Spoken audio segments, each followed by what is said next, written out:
آج میں آپ کو ایک اللہ والے کی ولی اللہ کی داستان سنانا چاہتا ہوں۔ ایک اللہ والے گزرے ہیں، حضرت مولانا عثمان خیر آبادی رحمۃ اللہ علیہ۔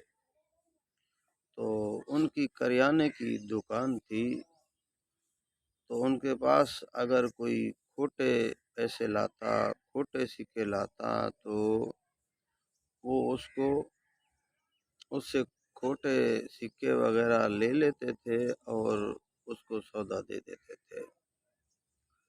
اسی طرح یہ معاملہ چلتا رہا۔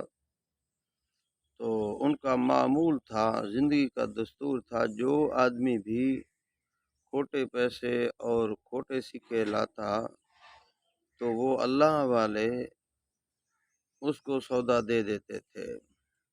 وہ یوں سمجھتے تھے کہ شاید کہ اس کی مجبوری ہو، اس کے پاس کھوٹے سکوں کے علاوہ اور پیسے نہ ہوں، شاید اس کے بچے بھوکے ہوں، شاید اس کے گھر کے اندر اس کا چولہا نہ جل رہا ہو۔ تو وہ اللہ والے کیا کرتے تھے، وہ کھوٹے سکے اور کھوٹے پیسے لے کر اس کو سودا وغیرہ دے دیتے تھے۔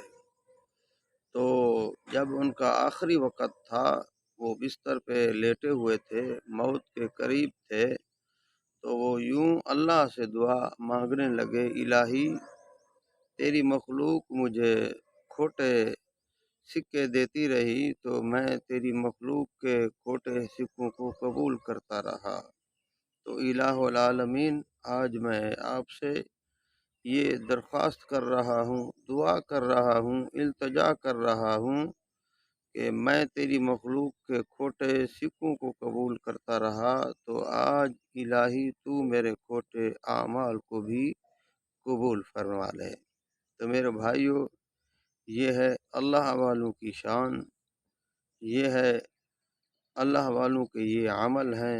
میرے بھائیوں، ہم اللہ والوں کی زندگی کو اپنے لیے مشعل راہ بنائیں۔